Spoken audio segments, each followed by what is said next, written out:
Olá, sou o professor Giovanni Lima, vamos para a aula 6 do Pré-ENEM. Vamos falar hoje sobre hidrostática.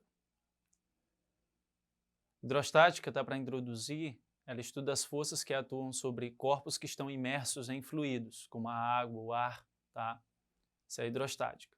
Trouxe uma questão aqui para a gente discutir e depois a gente vai ver os conceitos relacionados a esse assunto.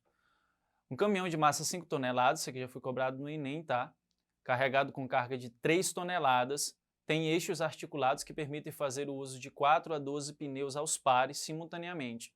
O número de pneus em contato com o solo é determinado a fim de que a pressão exercida por cada pneu contra o solo não supere o dobro da pressão atmosférica.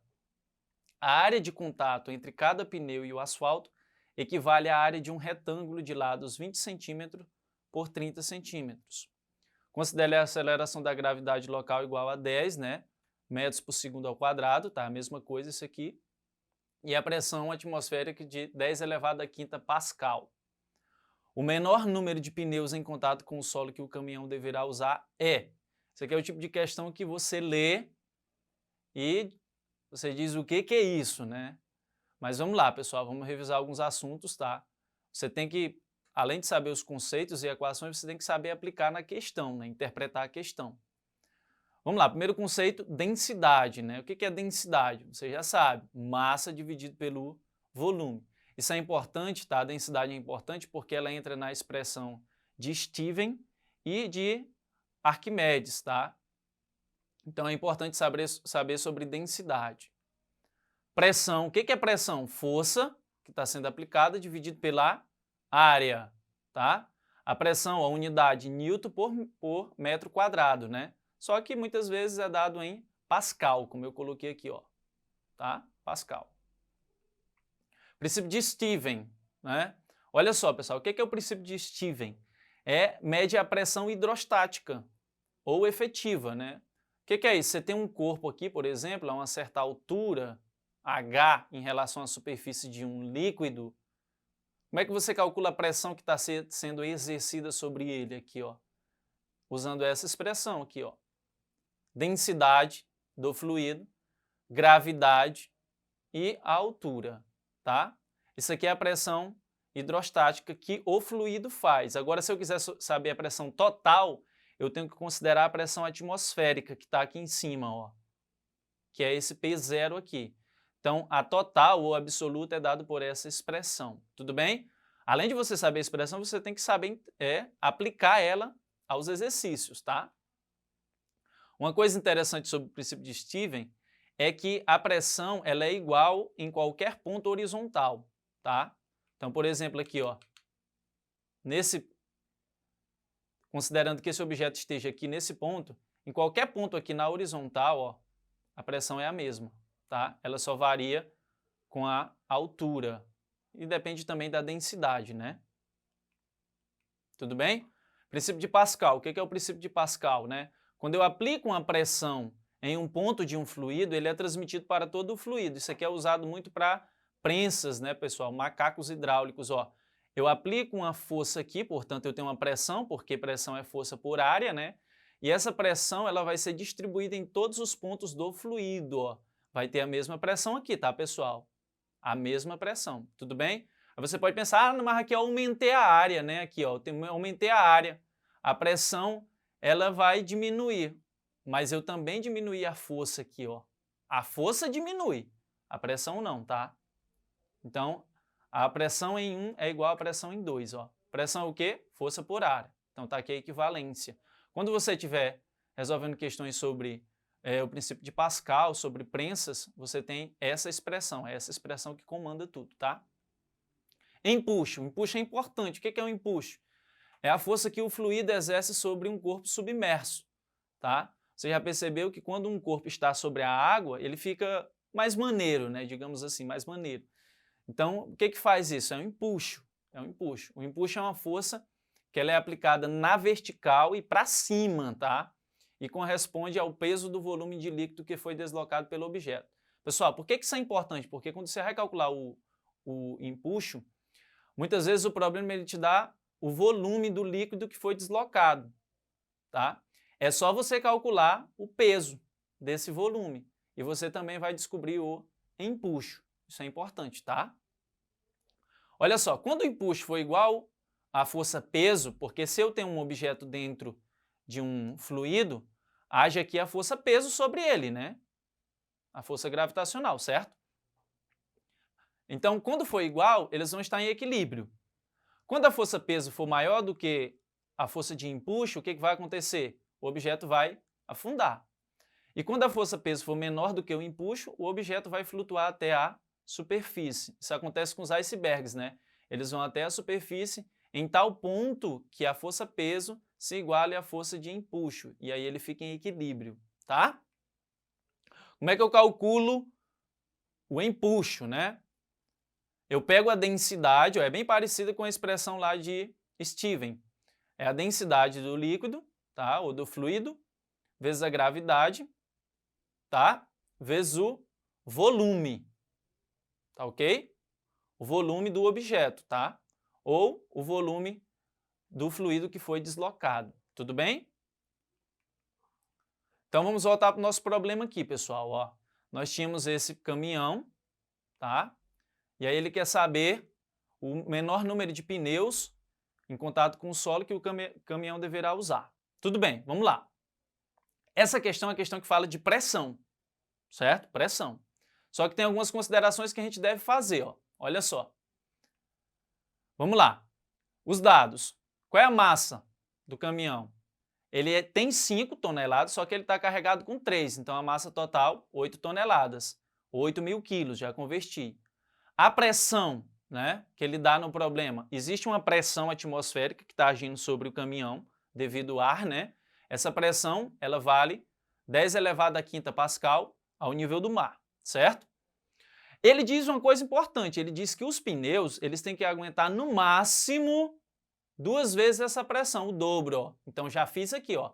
A pressão máxima tem que ser esse valor aí, ó. 2 vezes 10 à quinta Pascal. Beleza? Vamos lá. A área de cada pneu em metros, né? 20 centímetros eu transformei em metros aqui, ó. E 30 centímetros também em metros. Como é um retângulo que ele falou, né? Então, é só multiplicar aqui, ó. Base vezes altura. Então, a área dá essa aqui, 0,06 metros quadrados. Ok? O que ele quer? Ele quer o número mínimo de pneus, né? O número mínimo de pneus. Cada pneu tem essa área, 0,06 metros quadrados. E que esse número mínimo tem uma pressão de, no máximo, né, possa suportar no máximo essa pressão aqui, ó, 2 vezes 10 à quinta Pascal. Tudo bem? Então vamos lá. A pressão é o quê? Força dividido pela área. Só que veja, ó, se eu pegasse só a área de um pneu, ia ser a pressão só de um pneu. Ele quer saber o número de pneus N, ó, um número N de pneus, cada um com a área de 0,06 metros quadrados, capaz de suportar essa pressão aqui. Esse seria o raciocínio que você deveria ter, tá? Para calcular essa questão, para resolver essa questão. Qual é esse número N de pneus?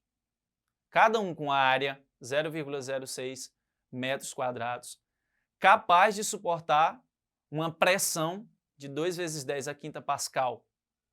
Só que aqui tem um termo em cima, a força, né? Força, porque pressão é força dividido por área. Beleza, pessoal. Qual é a força que está agindo sobre o caminhão? Ora, a força-peso, massa vezes a gravidade, certo? Então tá aqui, ó. Força-peso é a massa vezes a gravidade. Qual é a massa do caminhão? Qual é a massa do caminhão? 8.000 quilos, ele deu lá no problema. A gravidade é 10, certo? Beleza, fica com isso aí. O que é que nós temos que calcular? O número mínimo de pneus, certo? Então nós temos que calcular o nosso N. Então nós temos que isolar esse Nzinho aqui, tá, pessoal? Isolando esse N, que é o número de pneus, o que é que vai acontecer? Ele vem para cá, né, para a esquerda, e esse peso aqui, ó, essa pressão, desculpa, ela passa para cá dividindo, certo? Então o número N de pneus vai ser a força-peso, como eu já comentei aqui em cima, ó, tá? 8.000 vezes 10. E aqui embaixo eu tenho a pressão máxima, tá? Pressão máxima, vezes a área de cada pneu, ó, 0,06. Pessoal, se você fizer essas continhas aqui, ó, você vai descobrir que o número de pneus tem que ser igual a 6,6. Ou seja, o número mínimo ele tem que ser acima disso, né? Porque 6 pneus que tem lá nas opções ainda não vão ser suficientes. Então tem que ser acima disso. Se a gente for lá na questão, a gente vai ver que isso está aqui na letra C, ó, 8. Tá? Uma questão bem elaborada que você precisava raciocinar muito bem, tá? Sempre tem questões sobre pressão, pessoal, tá? Então fique atento sobre isso. Sobre hidrostática sempre cai alguma coisa. No Enem 2010, ó, durante uma obra em um clube, um grupo de trabalhadores teve de remover uma escultura de ferro maciço colocada no fundo de uma piscina vazia. 5 trabalhadores amarraram cordas à escultura e tentaram puxá-la para cima, sem sucesso. A piscina está vazia, né? Se a piscina for preenchida com água, ficará mais fácil para os trabalhadores remover a escultura, pois a questão teórica, pessoal, a questão teórica, não vacilem, tá? Não vacilem. E o Enem ele tem cobrado mais essa questão de questões teóricas, exatamente porque muitas vezes há uma dificuldade na questão matemática, tá? Mas questões teóricas não vacilem, pessoal. Lembrem do conceito, interpretem a questão, apliquem os conceitos na questão, tudo bem? Então, por que vai ficar mais fácil, né, para eles removerem a escultura? Vamos aqui comentar aqui. Na letra A escultura flutuará. Dessa forma, os homens não precisarão fazer força para remover a escultura do fundo. Olha, ela é de ferro maciço, né? Tem um peso bastante considerável. Então, não vai acontecer isso daqui, né, pessoal? A força-peso ela ainda vai ser suficiente para manter essa escultura ali no fundo da piscina, tá? Porque a força-peso aqui ela vai ser maior, né? Então, não tem como ela flutuar. A escultura ficará com peso menor. Pessoal, peso menor. O peso não depende de onde o objeto está. Depende só da massa desse objeto e da gravidade, tá? Então, não tem como ter peso menor. Dessa forma, a intensidade da força necessária para levar a escultura será menor. Isso aí não convém, tá? O peso dela não ficará menor. Tanto faz, ela está fora d'água como dentro d'água. O peso é o mesmo, certo? A água exercerá uma força na escultura proporcional à sua massa. Ó, quando a água exerce uma força na escultura, o que é isso? Empuxo. Ele é proporcional à massa? Não. Não. Lembre da expressão. Qual é a expressão do empuxo? Densidade vezes gravidade vezes volume. Ele é proporcional à densidade e ao volume. Tudo bem? Considerando a gravidade como uma constante, né? Então, ele não é proporcional à massa. Toma cuidado, tá? A água exercerá uma força na escultura para baixo e esta passará a receber uma força ascendente do piso da piscina. Pessoal, isso não pode ocorrer, tá? Não tem como. Força de empuxo ela é para cima, né? Contrária à força-peso. A água exercerá uma força na escultura proporcional ao seu volume. Opa! Ótimo. E para cima. Opa! Força de empuxo para cima. Esta força se somará à força que os trabalhadores fazem, podendo resultar em uma força ascendente maior que o peso da escultura. É isso mesmo. Para ela ir para cima, para ela ir para a superfície, a força de empuxo tem que ser maior, né, pessoal, do que a força peso. Então, essa é a nossa alternativa correta. Pessoal, lembre-se disso, tá? Força de empuxo hidrostática sempre é cobrada. Revise os conceitos, entre na plataforma Eduque, reveja os vídeos, faça exercícios sobre isso. Um abraço e bons estudos!